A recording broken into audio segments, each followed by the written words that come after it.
Salut à vous, bienvenue sur la chaîne, je vous souhaite une heureuse année 2021. 2020 s'achève enfin avec son lot de problèmes et nous voici rendus en 2021, à l'entrée de l'année 2021.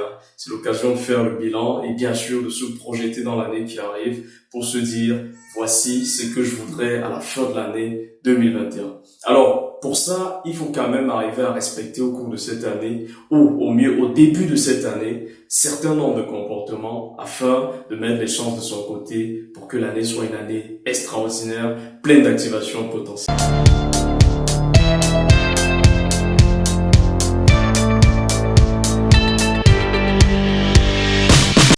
Alors, la toute première chose à faire, c'est d'avoir des objectifs et des objectifs clairs.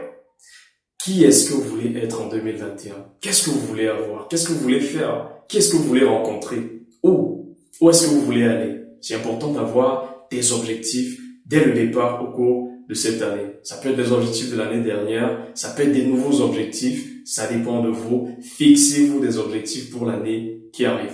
La deuxième chose à faire, c'est de lire un peu plus. Vous avez l'habitude de lire une page par an, passez à 2 pages, passez à un chapitre. Si vous avez l'habitude de lire un chapitre, lisez tout le livre, pourquoi pas. Vous avez l'avantage aujourd'hui, enfin nous avons la chance ou l'avantage aujourd'hui qu'il y a des livres audio. Ça veut dire que nous avons la possibilité d'aller sur Internet, de lancer un livre et puis la lecture. Vous avez quelqu'un qui vous parle, qui lit le livre à votre place et vous pouvez faire n'importe quoi en écoutant le livre audio. Donc lisez un peu plus, ça vous permet d'apprendre, ça vous permet d'enrichir vos connaissances, votre culture, votre esprit. Voilà. La troisième chose à faire, c'est de bien choisir son entourage. Si vous savez, et vous le savez certainement, que dans votre entourage, il y a des personnes qui ne vous aident pas beaucoup, des personnes qui vous tirent vers le bas, des personnes qui ne vous apportent rien, des personnes qui ne viennent qu'avec des problèmes à chaque fois. Il ne s'agit pas de régner ses amis, mais peut-être de les aider dans un premier temps à changer leur façon de faire les choses, de voir les choses, mais parfois c'est pas possible et vous devez tout simplement éviter ce type de personnes. Alors, je vous invite à revoir votre entourage parce qu'on ne le dira jamais assez. Vous êtes la moyenne des 5 personnes que vous fréquentez le plus. Quatrième chose, sortez un peu de votre zone de confort. Cette année, en 2021, sortez et essayez de nouvelles choses. Ça va pas être confortable, bien sûr. Vous allez avoir du mal, bien sûr, le stress, bien sûr, le cœur va battre. Vous allez vous sentir gêné, bien sûr, mais à chaque fois que vous franchissez votre zone de confort, vous l'agrandissez. Et vous apprenez de nouvelles choses, vous découvrez de nouvelles choses. En tout cas, si vous n'avez pas encore ce que vous désirez aujourd'hui, c'est que ça se trouve pas dans la zone dans laquelle vous êtes actuellement. Donc, il faut sortir. C'est logique, tout simplement. La cinquième chose à faire, c'est de cultiver l'optimisme. Soyez un peu plus optimiste. Ça se cultive, comme je l'ai dit. Donc, il faut apprendre à voir le verre à moitié plein, au lieu de le voir à moitié vide. Il y a des gens qui savent pas dire qu'il fera beau temps. Ils préfèrent dire qu'il va pas pleuvoir. Et pourtant, c'est pas la même chose. Donc, il vaut mieux formuler ces phrases de façon un peu plus positive. Se dire que malgré les circonstances, il peut arriver quelque chose de bien.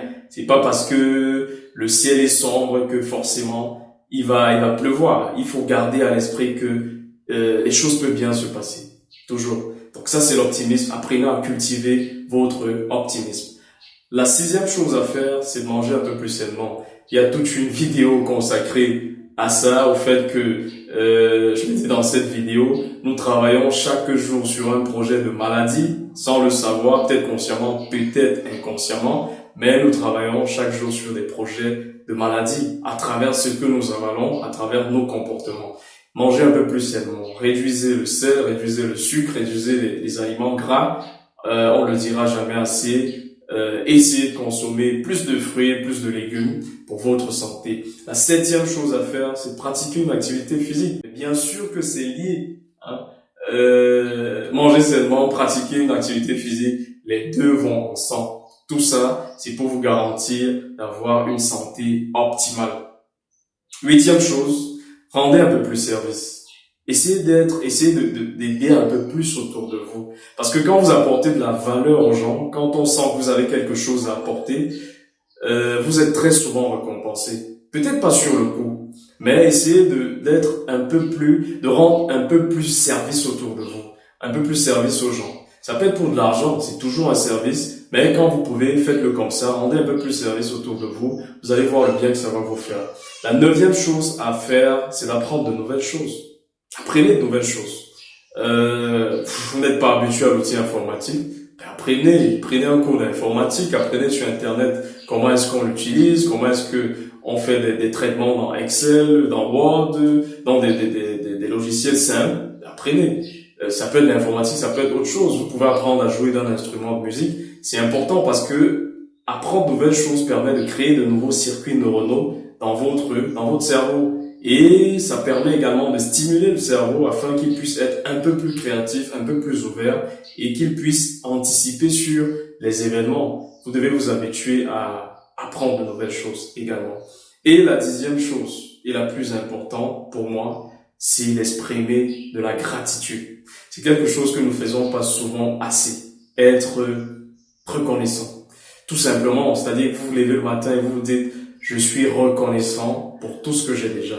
C'est pas beaucoup, c'est déjà ça. Il y a des personnes qui n'ont pas ça, qui n'ont pas ce niveau-là, qui n'ont pas ce que j'ai, qui ne sont pas ce que je suis.